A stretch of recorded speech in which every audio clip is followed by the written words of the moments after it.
Welcome everyone to this SlabStox 101 educational video. I'm your host Nate, and today in this video we are going to be talking about selling things on eBay. So if you're new to the market and new to eBay specifically, you may have never done this. And if you're not new, I do have some tips and tricks of things that you maybe do that are somewhat obnoxious, or maybe you don't do that you might like to do.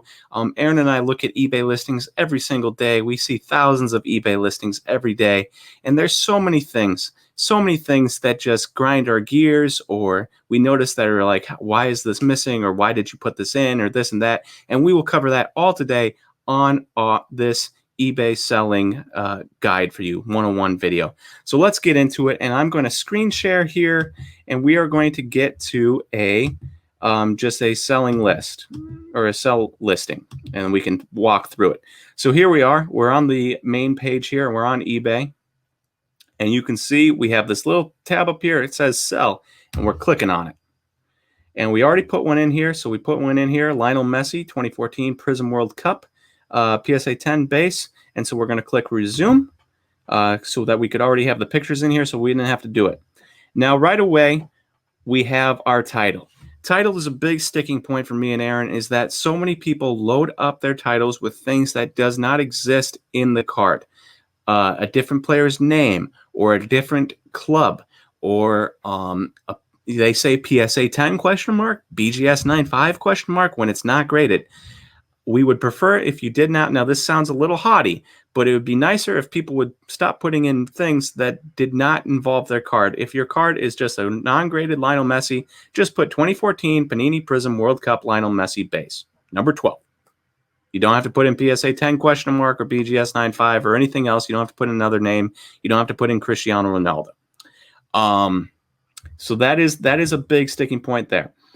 So then number one is the description. Do not lie on your description. Not everything is going to be, and we will go down here and you have the descriptions. We'll skip over the picture. We're going to come back to the picture.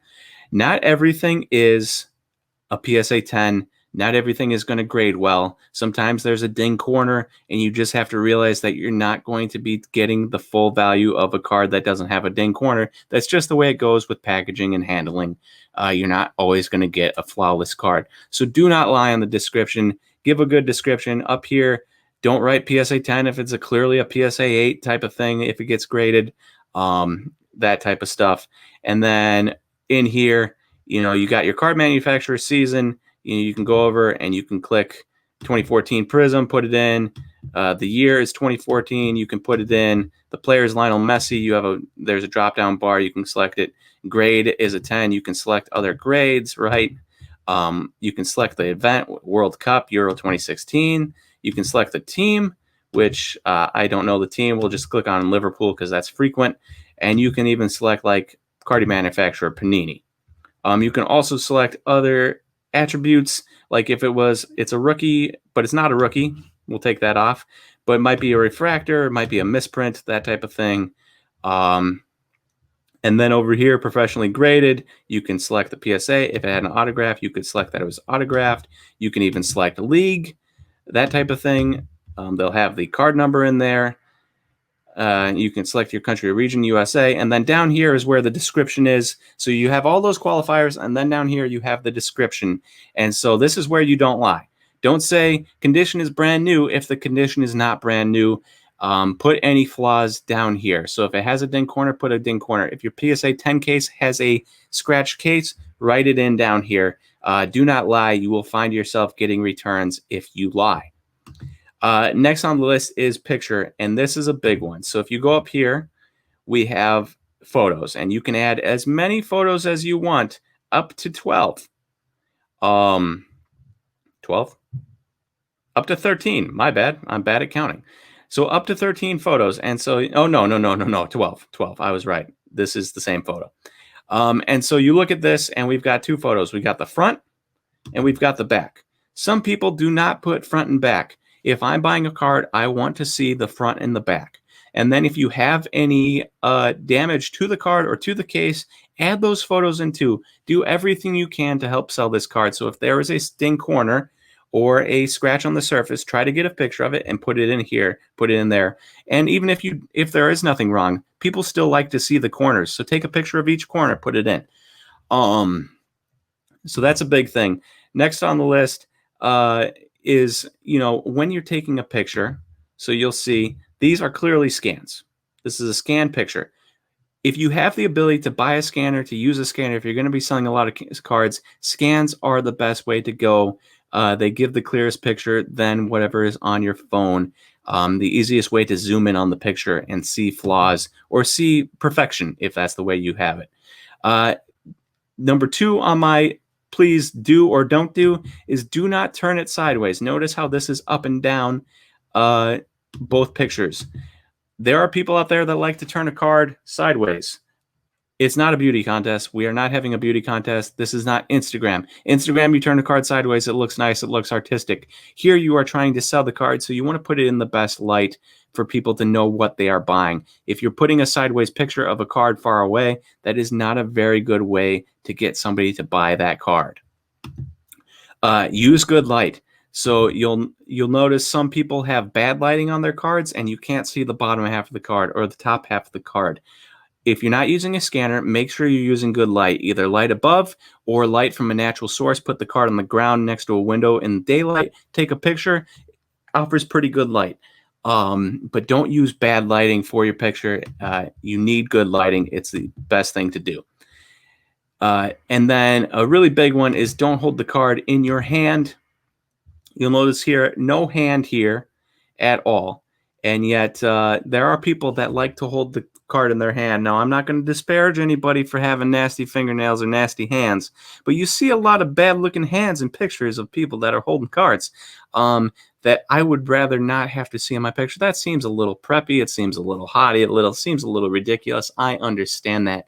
But Aaron and I look at thousands of cards a day, and it's just a little bit of a turnoff on the card to see somebody's hand in there and see like long fingernails, this and that. So if you can, set the card on the ground, take a picture with nothing around it, put it on a white piece of paper if you're not using a scanner, or best yet, use a scanner like this one.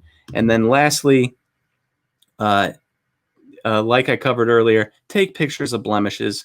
I cannot stress this enough. If your card has a dinged corner, please take a picture of it. Let people know. Don't have somebody give you $75 and then them return it 2 weeks later when you thought you had that money in the bank. That's the best way I can tell you how to take pictures, is just follow those steps and you will do fine. Next is the attributes, which we already covered. I'm getting a little ahead of myself on my notes and what we did. So this is attributes. Cover those. Description, pictures, you'll be good. And then lastly, we get to price. And here you have options for fixed price or auction style. If you want to do fixed price, then you can schedule it. You can schedule the start, or you can do start my listings when I submit them, or start it September 26th, 12 a.m. Maybe I want to do 3 a.m. or 3 p.m. or 3:03 p.m. type of thing. And you can list a price. So I want to sell it for $2. And then it lets buyers make offers. You can uncheck that, and it can just be a fixed item. If you do check that, then you can be like, all right, I will take any offer that is over $1.50, right? Or you can automatically decline any offer that is under $1. That's $100, $1. So those are just two ways that you can make it easier on yourself to not always have to pay attention and to always sell. You can list the quantity as well, this and that. If you want to sell auction, you can go to auction style, click on that. This will change. You can still schedule it, but then you can put your starting price at whatever you want. Normally, I would suggest 99 cents and running a 7-day auction. It will normally get to what it needs to get to. The time that cards don't get to what it needs to get to is when you have a $400 card and somebody starts it out at $385. When somebody goes on there and sees 0 bids for $385 or 1 bid for $385, they're naturally going to think that it's not a very sought after card. They're not going to do the research into the price, and you're going to sell for less than what your card should have sold for, maybe only $15, but still $15 in the bank is $15 in the bank. So I would suggest starting at 99 cents, getting a lot of those bids on there so that people look at it and say, oh, this is a very sought after card. I'm going to bid on this too. And then again, you can do the best offer function, and you can do other things like allow buyers to remain anonymous, donate a percentage to different things, estimate the sales tax, this and that. And then you can also, lastly, for this, you can calculate cost by varying. You can do the same flat rate of $3, $4 for every buyer. You can do local shipping, no pickup only. If you're like a card shop and you want to put it on eBay and have somebody come in, if they don't have time to come into the shop, you can change your handling time. So if somebody buys a card and you put 2 business days, you're supposed to get that card into the mail in 2 days. If you don't think you can do that occasionally because you're bad at time management, maybe you want to do 4 days, maybe you want to do 5 days. And then also you can do international selling, or you can turn that off if you don't want to deal with international selling. And lastly, you got the package dimensions, this and that. So there it is in a nutshell. That is how you sell cards on eBay with all of this, with all of the steps. Lastly, what we should talk about is fees. We will have another video on fees later on in this listing or in this video series. But remember that there are fees. So when you're selling, you go through all those steps and you sell your card and you think you made $100. No, eBay charges 10%, so you're losing $10. So now you only have 90. And PayPal charges 3%, so now you only have $87. Do not forget that. Anyways, in a nutshell, that is how to sell a card with some tips and tricks on pictures so that the card sells a little bit quicker, easier, and descriptions. Right in the description, don't add in the fake player. Don't put Wander Franco if you're selling an Alec Baum card, and you'll be good to go. Thank you all for listening to this video. Lastly, before I forget, when you are selling, if you saw the description, the easiest way to sell it is put the year.